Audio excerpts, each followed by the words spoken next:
কোন কবরে নাফরমানকে যখন নেওয়া হয়, আমি নিজে এই হাদিস পড়াইছি, আল্লাহর নবী সাল্লাল্লাহু আলাইহি সাল্লাম বলে কোন পাপীকে যখন কবরে নেওয়া হয়, কবরের ভিতরে না, কবরে নেওয়া হয় যখন, তার লাশ যখন কাঁধে নেওয়া হয়, এই কাঁধে অবস্থায় নাফরমান আর পাপী আপন স্বজনরা যখন তার লাশ কাঁধে নেয় খাটের মধ্যে, আল্লাহর কসম নবী বলে সে এমন বিকট চিৎকার করে, ইয়া ওয়াইলাতা ইয়া লাইতাহা, হে আফসোস আমার স্বজন, আমার ইলা আইনা কদ্দামতুমুনি, আরে ফুত তুই আমারে কই নিচ্ছিস, আমার সন্তান,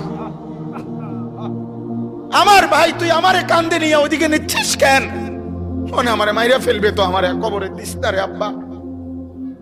আমারে কবরে দিস না, আমারে তো ফেরেশতা মাইরা ফেলবে, আমারে তো শেষ করে ফেলবে, আমারে দিস না। এইভাবে স্বজন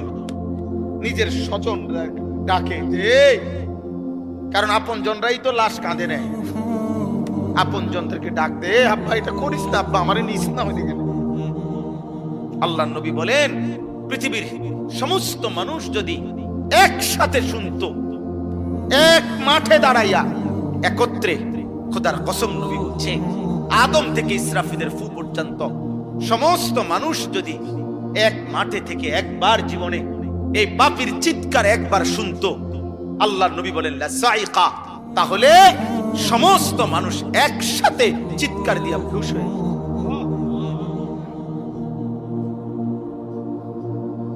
তোমরা মস্কারি মনে করছো,